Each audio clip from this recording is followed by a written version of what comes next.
Praise the Lord. നിങ്ങൾ എല്ലാവരെയും blessed മോർണിംഗിലേക്ക് യേശു ക്രിസ്തുവിൻ്റെ നാമത്തിൽ സ്വാഗതം ചെയ്യുന്നു.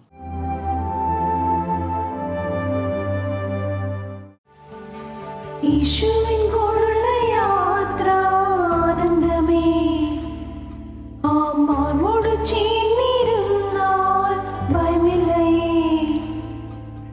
യേശുവിൻ കൂടെയുള്ള യാത്ര ആനന്ദമേ, ആ മാർവോട് ചേർന്നിരുന്നാൽ ഭയമില്ലയേ.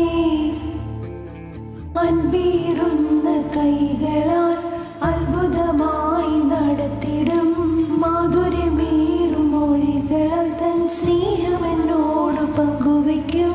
ഒറ്റയ്ക്കു വിടുകയില്ല, മടുത്തു മാറുകയില്ല. ഒറ്റയ്ക്കു വിടുകയില്ല, മടുത്തു മാറുകയില്ല. അന്ത്യം വരെ ആ ചുടുമതി യേശുവിൻ്റെ കൂടെ മതി. അന്ത്യം വരെ ആ ചുടുമതി യേശുവിൻ്റെ കൂടെ മതി.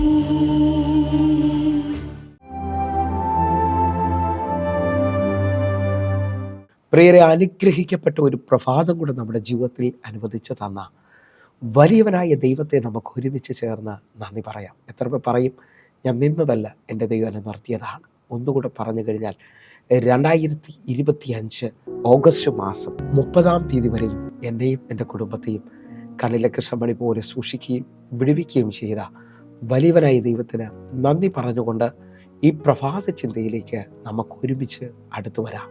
ദൈവത്തെ ചലിപ്പിക്കുന്ന വാക്കുകൾ പറയുക. പ്രിയരെ, പ്രാരംഭവാക്യത്തിലേക്ക് ഉൽപ്പത്തി പുസ്തകം 32 അധ്യായം അതിൻ്റെ 26 വാക്യം. എന്നെ വിടുക, ഉഷസ് ഉദിച്ചിരിക്കുന്നല്ലോ എന്ന് അവൻ പറഞ്ഞതിന് നീ എന്നെ അനുഗ്രഹിച്ചിട്ടല്ലാതെ ഞാൻ നിന്നെ വിടുകയില്ല എന്ന് അവൻ പറഞ്ഞു. പ്രിയരെ, പ്രഭാതത്തിൽ ദൈവം നമ്മോട് ഇടപെട്ട അനുഗ്രഹിക്കപ്പെട്ട വചനത്തിനായി നമുക്ക് ഒരുമിച്ച് ചേർന്ന് ദൈവത്തിന് നന്ദി പറയാം. ഈ പ്രഭാതത്തിൽ ഞാനും നിങ്ങളും ചിന്തിക്കുന്ന ചിന്ത, ദൈവത്തെ ചലിപ്പിക്കുന്ന ചില വാക്കുകൾ നമ്മിൽ നിന്ന് വെളിപ്പെടേണ്ടതിനായിട്ട്. നമ്മിൽ പലരും നിരാശകളും വേദനകളും വിഷമങ്ങളും മാത്രമാണ് ദൈവത്തോട് പറയാനുള്ളത്. എനിക്ക് മാത്രം വിടുതലില്ലെന്നൊക്കെ പറയുന്ന ഒത്തിരി പേരെ ഞാൻ കണ്ടിട്ടുണ്ട്. പക്ഷേ പഴയ നിയമവും പുതിയ നിയമവും ഒരുമിച്ച് പഠിക്കുന്നവർക്കറിയാം, ദൈവത്തെ ചലിപ്പിച്ച ചില ഭക്തന്മാരുണ്ട്.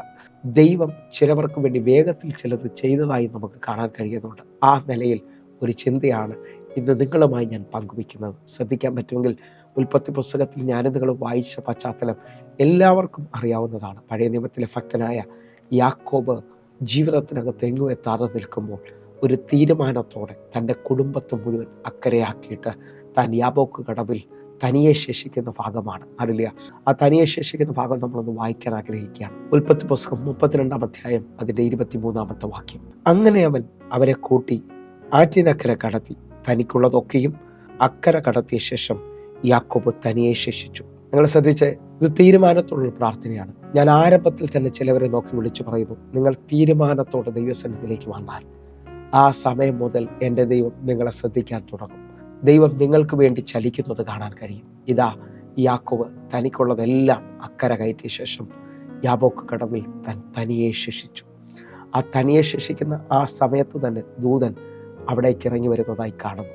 ആ സമയം മുതൽ കണ്ണുനീരിൻ്റെ നടുവിൽ യാക്കോബ് മല്ലുപിടിക്കുകയാണ് ദൂതനുമായി. ജയിക്കുന്നില്ലെന്ന് കണ്ടപ്പോൾ ദൂതൻ മറുപടി പറഞ്ഞ ഭാഗമാണ്, ഉഷസ്സാകുന്നു, എന്നെ വിടുക എന്ന. എന്നാൽ യാക്കോബ് പറയാണ്, നീ എന്നെ അനുഗ്രഹിച്ചിട്ടല്ലാതെ ഞാൻ നിന്നെ വിടത്തില്ല. എന്നെ കേൾക്കുന്നവരെ, ഒറ്റ രാത്രി കൊണ്ട് തൻ്റെ തീരുമാനത്തെ മാനിക്കുന്ന ഒരു ദൈവം.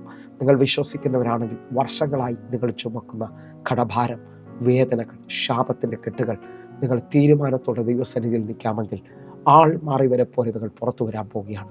നിങ്ങളുടെ ജീവിതത്തിനകത്ത് ഇന്നൊരു അസാധാരണ വിടുതൽ സംഭവിക്കുന്നത് കാണാൻ പറ്റും. ഞാൻ ഒന്നുകൂടെ നിങ്ങളോട് പറഞ്ഞു പോകാൻ ആഗ്രഹിക്കുകയാണ്. ഇതാ, വഴിയരികിൽ ഇരിക്കുന്ന ഭിക്ഷ യാചിക്കുന്ന ഒരു മനുഷ്യനെ നമുക്ക് മാർക്കോസിന്റെ സുവിശേഷം 10 അധ്യായത്തിൽ കാണാൻ കഴിയും. അവൻ അപ്പൻ്റെ പേരിലാണ് അറിയപ്പെടുന്നത്, തിമായിയുടെ മകനായ വൃത്തിമായി.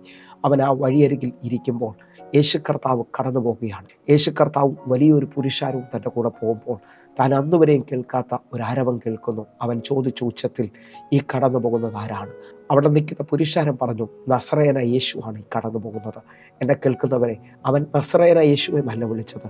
അവൻ്റെ ഇന്നലകളിൽ ആരോ അവനോട് പറഞ്ഞിട്ടുണ്ട്, നിൻ്റെ ഈ സ്ഥിതിക്ക്, നിൻ്റെ ഈ അനുഭവത്തിനകത്ത് മാറ്റം കൊണ്ടുവരാൻ കഴിയുന്ന ഒരു നാമമുണ്ട്.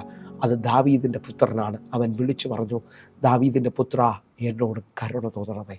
ഉച്ചത്തിൽ നിലവിളിച്ച ആ സമയത്ത് തന്നെ ആ നിന്ന പുരുഷാരം മുഴുവൻ അവനെ എതിർത്തു. നിനക്ക് വേണ്ടിയല്ല യേശു ഇതിലെ പോകുന്നത്, അല്ലെങ്കിൽ യേശു നിനക്ക് വേണ്ടിയല്ല ഇതിലെ പോകുന്നത് എന്ന് പറഞ്ഞു. ആ സമയത്ത് തന്നെ അല്ലെങ്കിൽ അവൻ്റെ വിളി നിർത്തിയില്ല, അവൻ നിരാശ പറഞ്ഞില്ല. അവൻ വീണ്ടും ഉച്ചത്തിൽ വിശ്വാസത്തോടെ വിളിച്ചു. ആ വിളിക്കകത്ത് എൻ്റെ യേശു കർത്താവ് നിൽക്കുകയാണ്. ഈ പ്രഭാതത്തിൽ ഞാൻ കൂടെ വിളിച്ചു പറയുന്നു. ഈ പ്രഭാതത്തിൽ ആരേക്കോ നോക്കി വിളിച്ചു പറയുകയാണ്, മുഴുഹൃദയത്തോടെ യേശുവേ എന്ന് വിളിച്ചാൽ എൻ്റെ കർത്താവ് നിങ്ങൾക്ക് വേണ്ടി ഈ പ്രഭാതത്തിൽ നിൽക്കും. നിങ്ങളുടെ വിഷയങ്ങൾക്ക് മറുപടി തരാൻ പോവുകയാണ്.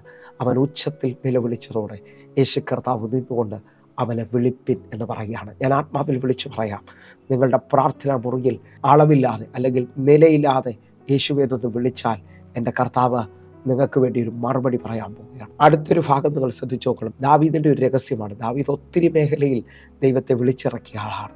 ദാവീദ് 16-ാം സങ്കീർത്തനം അതിൻ്റെ 2-ാമത്തെ വാക്യത്തിൽ പറയുന്ന പദത്തിലേക്ക് നമുക്ക് വരാം. ഞാൻ യഹോവയോട് പറഞ്ഞത്, നീ എൻ്റെ കർത്താവാകുന്നു, നീ ഒഴികെ എനിക്കൊരു നന്മയുമില്ല. ദാവീദ് വിളിച്ചു പറയാണ്, എൻ്റെ അപ്പനും എൻ്റെ സഹോദരങ്ങളും ഒന്നും എന്നെ വേണ്ട നിലയിൽ കണ്ടിട്ടില്ല. എൻ്റെ ചെറുപ്രായത്തിൽ തന്നെ അവർ എന്നെ കാട്ടിലേക്ക് അയച്ചു.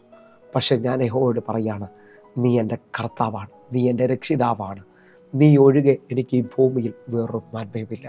വിശ്വസിക്കുന്നതിനുണ്ടെങ്കിൽ ജീവിതത്തിനകത്ത് എങ്ങും എത്തിയില്ല, ആരും നിങ്ങളെ സ്നേഹിക്കുന്നില്ല, എല്ലാ നിലയിലും നിങ്ങൾ ഒറ്റപ്പെട്ടതുപോലെയൊക്കെയാണ് തോന്നുന്നതെങ്കിൽ നിങ്ങൾ കർത്താവിനോട് പറഞ്ഞാട്ടെ, നീ എൻ്റെ ദൈവമൊന്നും അല്ല പറയേണ്ടത്, നീ എൻ്റെ അപ്പനാണ്, നീ എൻ്റെ എല്ലാമാണ്, നീ എൻ്റെ രക്ഷകനാണ്. വിശ്വസിക്കുന്നതിനുണ്ടെങ്കിൽ ഇതാ എൻ്റെ കർത്താവ് ആ വിളിക്കകത്തുനിന്ന് ഇറങ്ങി വരികയാണ്. വിശ്വസിക്കുന്നുണ്ടെങ്കിൽ റോമാലേഖനം 10-ാം അധ്യായം അതിൻ്റെ 12-ാമത്തെ വാക്യം നിങ്ങൾ ശ്രദ്ധിക്കണം. യഹൂദനെന്നും യവനെന്നും വ്യത്യാസമില്ല, എല്ലാവർക്കും കർത്താവ് ഒരുവൻ തന്നെ.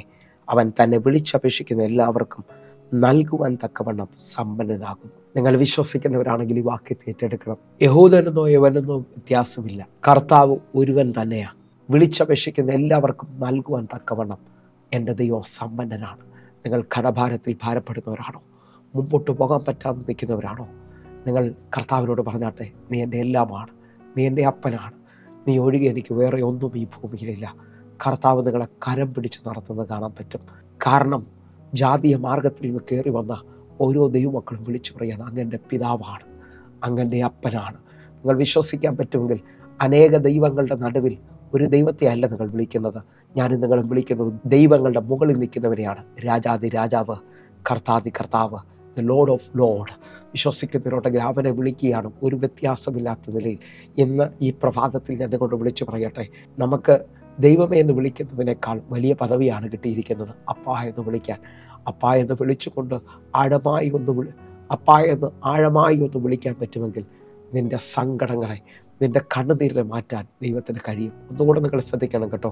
ഇതാ യേശു കർത്താവിന് പ്രിയനായ ലാസർ മരിച്ചു. 4-ാമത്തെ ദിവസം യേശു കർത്താവ് ആ കല്ലറയുടെ അടുക്കിലേക്ക് വരുമ്പോൾ ഇതാ അവൻ്റെ സഹോദരിയായ മറിയ അവൻ്റെ കാൽക്കൽ വന്ന് വീണു. നിങ്ങൾ ശ്രദ്ധിച്ച് നോക്കിയേ, യോഹന്നാന്റെ സുവിശേഷം 11-ാമത്തെ വാക്യം. അവൾ കരയുന്നതും അവളുടെ കൂടെ വന്ന യഹൂദന്മാർ കരയുന്നതും യേശു കണ്ടിട്ട് ഉള്ളം നൊന്ന് കലങ്ങി.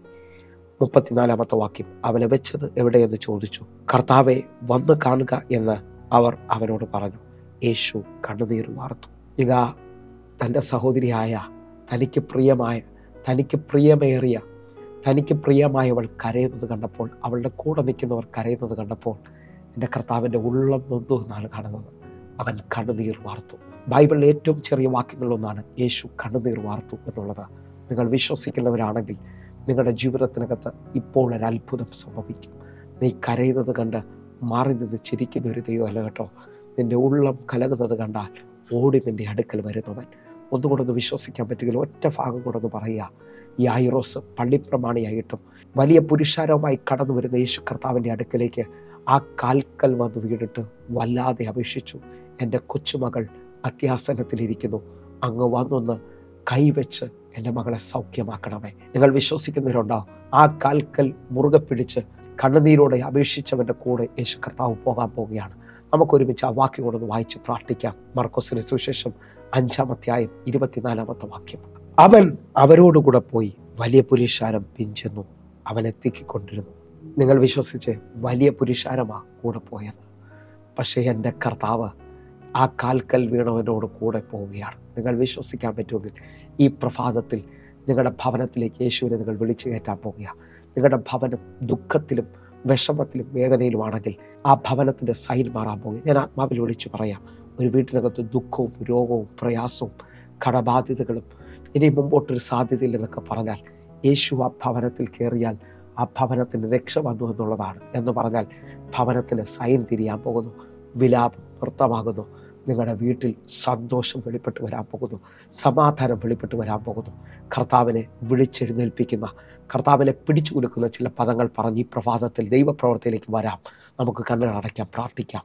ഞങ്ങളെ സ്നേഹിക്കുന്ന ഞങ്ങളുടെ നല്ല കർത്താവെ, ഞങ്ങൾ ഒരുമിച്ച് ചേർന്നുകൊണ്ട് അപ്പാ എന്നൊന്ന് വിളിക്കുക. അപ്പാ, ഞങ്ങളുടെ ആവശ്യങ്ങളിൽ കൂടെ നിൽക്കണേ, ഞങ്ങളുടെ ആവശ്യങ്ങളിൽ പ്രവർത്തിക്കണമേ. അങ്ങയുടെ കരം ഞങ്ങൾക്ക് അനുകൂലമാകണമേ. അപ്പാ, ദൈവപ്രവർത്തിക്കായി പ്രാർത്ഥിക്കുന്നു. യേശുവിൻ നാമത്തിൽ ഞാൻ പ്രാർത്ഥിക്കുന്നു. കേൾക്കണം പിതാവേ. ആമേൻ, ആമേൻ. പ്രിയരെ, പ്രഭാത സന്ദേശം നിങ്ങൾക്ക് അനുഗ്രഹമാകുന്നുവെങ്കിൽ നമ്മുടെ യൂട്യൂബ് ചാനൽ സബ്സ്ക്രൈബ് ചെയ്യുകയും ഫേസ്ബുക്കിലേക്ക് നിങ്ങൾ ജോയിൻ ചെയ്യണമെന്ന് ഓർപ്പിക്കുന്നു. അതേപോലെ തന്നെ എല്ലാ ദിവസവും ഇന്ത്യൻ സമയം വൈകിട്ട് 6 മണിക്ക് സൂമിൽ ആരാധനയുണ്ട്. നിങ്ങളും കടന്നു വരണമെന്ന് ഓർപ്പിക്കുന്നു. കർത്താവിൻ്റെ വലിയ കരം ഈ ദിവസങ്ങളിൽ നമ്മൾ കാണും. God bless you. ആമേൻ.